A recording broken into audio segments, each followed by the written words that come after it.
This is FYI on your TV, brought to you by Hometown News. I'm Kathy Botham. I have got Laura Lee Davies back with me from the Rideau Lakes Library. Welcome back, Laura Lee. Thank you for having me, Kathy. And you brought a special guest with you today. We have David Chapman all the way Sure did. from the Niagara region. Thanks for joining us today.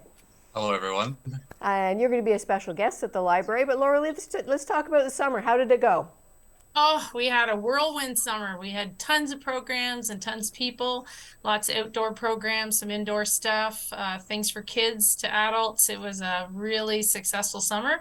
And we ended off with our TD Summer Reading Club Carnival. That thank you for letting us advertise with you guys. It was huge. It was like 120 people, 95 kids signed up for TD Summer Reading Club. And the carnival went off without a hitch with so many sponsors and community help. It was amazing. It was amazing. Well, one of the programs we actually joined you, our FYI show joined you with outside. It was hot as anything. You guys were having a great time. And where was that program being held at? That was at the Lower Beverly Lake Park. They're gracious to let us use the grass in the pavilion there to do a play, learn, and story time, play in the park.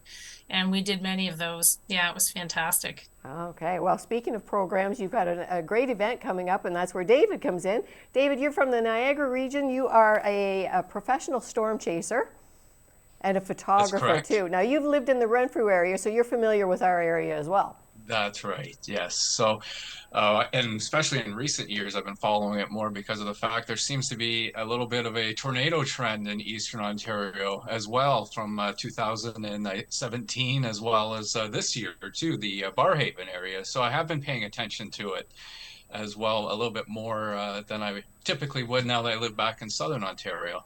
So you're going to be a guest speaker at an event on October 10th at the library. Which library are you going to be at? We're going to be at the Elgin Hall beside our Elgin branch because it's got great space and great speakers and all that good stuff to show off David. Excellent, excellent. Now, David, when you say you're a storm chaser too, is that like all of Ontario? Is it Eastern Ontario? What is your jurisdiction? So yeah, I have focused actually on both Eastern as well as Southern Ontario, but it seems like when I'm focusing more on Southern Ontario, the action seems to be in Eastern Ontario. And in recent years, I've actually been switching to more nature photography. So my storm chasing has actually been quite limited in that aspect because I actually do programs on birds and that as well.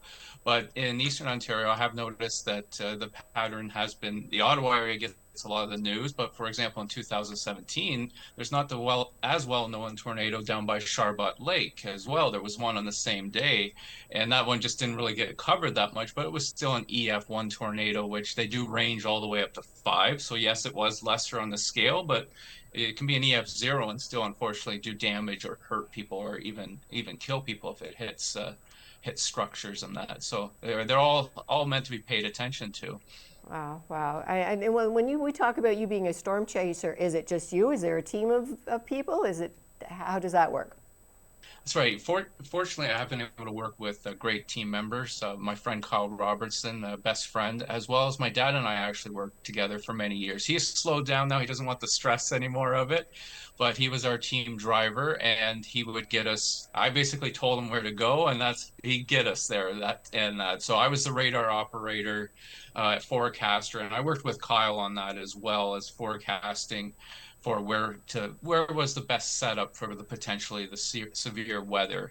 And so whenever, I hate calling it that, but it's called a target area, but that's generally we look for the ingredients. They're not necessarily for tornadoes, but where the most severe weather is going to be. We're fortunate in Ontario that we average about 12 and a half tornadoes per year, which is about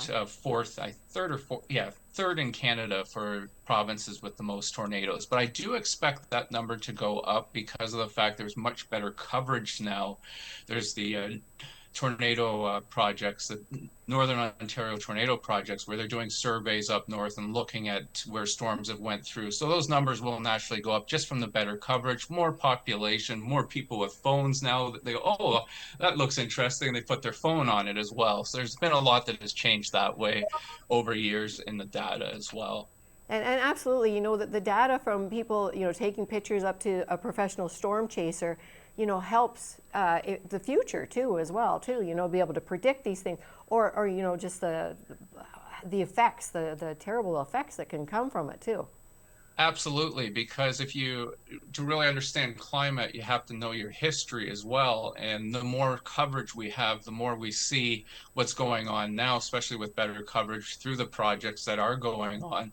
It does allow us to then see a pattern continue forward, whereas there's a lot of holes in it in the 1950s, 60s, 70s, and even 80s where there was tornadoes that happened, but we didn't hear about them because there was nobody there to report them. And you know, I was born in the 60s, but I just don't remember storms being as bad as they are now.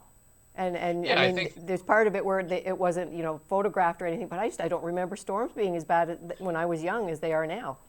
yeah, one of the things I think is we're so interconnected now through media, and we can get news from even the other side of the world.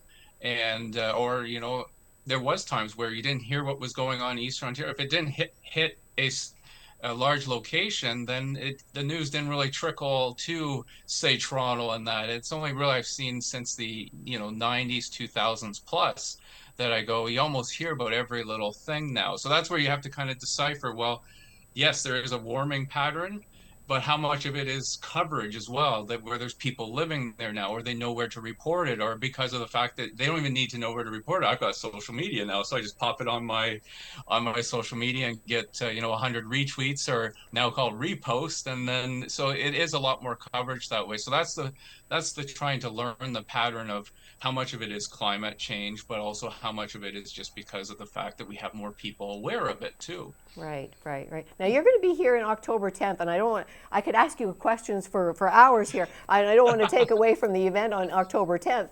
Now you're going to be here. What is it you're going to be talking about? What is the focus that night? So the focus that night is actually some of the weather that you can enjoy with your kids or grandparents or anyone that way. I like to show the first part of the program where, for example, something that forms noctilucent clouds, which are about 80 kilometers above the Earth's surface. They're not severe. They're not going to hurt us at the surface or anything like that, but they're really neat to look at. So I talk about what causes them. Fall streak holes, another thing where a fall streak hole looks like kind of like almost like a UFO where it's been cut out in the cloud. They've actually been called in before as UFOs, but they're actually just a natural phenomena that makes a circle in the cloud and it looks like it's streaking and falling in the center. And so I will be talking about that as well as severe weather and some of the things you can see before a strong storm comes in. So there will be gust fronts, shelf clouds, tornadoes, and water spouts will be it. That'll be more the second half. There will be a 15-minute segment where it is pretty much all raw power and that of scenes from around Ontario. Excellent, excellent. Now, Laura Lee, maybe we'll go back to you. Do people have to register for this event? How do people get involved?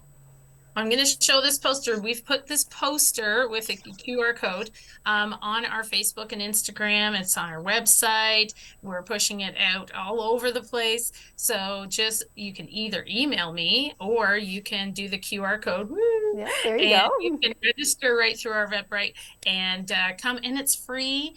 We always love donations, but it is free, and it's also a family thing. We have some families bringing a little bit older kids that are really interested in weather and climate, and there's such a big talk of it in the schools these days. What a great opportunity for your kids to learn.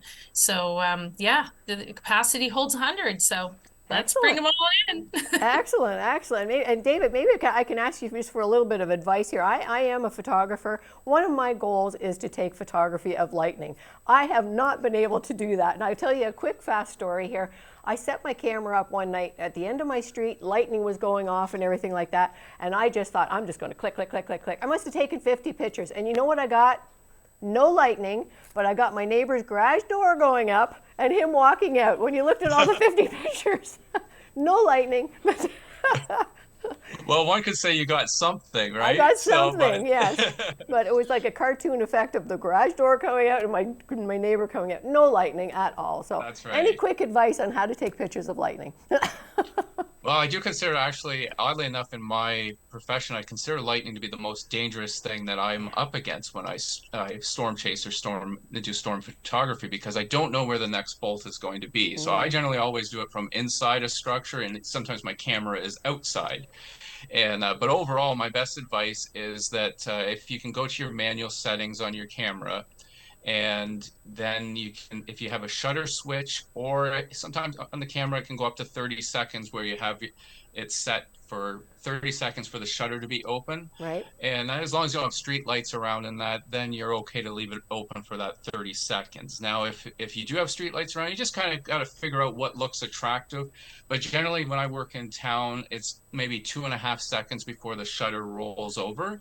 So what that helps with is any lightning that strikes in that 2.5 second period of time, uh, and your settings are correct. So I usually shoot 100 or 200 ISO. Then you should have it streak through. Any light that goes through at that point should be able to be captured on film, just whether it's too dark or too bright, or hopefully just right. So yeah, leaving your shutter open that time period really does allow you to do that, and that is much easier at night, whereas daytime it's actually better to have a sensor. But I don't even have that too, because I like the pure ability of catching it somewhat myself, not having that sensor go, oh, there it is, and Yeah. click off. So yes, and that's what most people aren't going to have, that sensor anyways. Well, that's And very so good yeah, advice. I like the advice about me being able to stay in out of the rain and that's right. the camera Yes. stays outside. Well, thank you very much for joining us today. Laura Lee, once again, you do so many wonderful things at all your libraries, and this is just one more event that you're going to be holding We're a big October team 10th. there. We're a big team. Yes, you are. It's Tuesday, October 10th, 7 p.m. at the Elgin Hall. You can register. It's a free event, so we look forward to it. And David Chapman, thank you very much for joining us all the way Thank from you. Niagara. Oh, it's And, my pleasure. Thank you for having me. we look forward to having you back up here in Lanark County. Thanks for joining us. Great. Thank you, Kathy.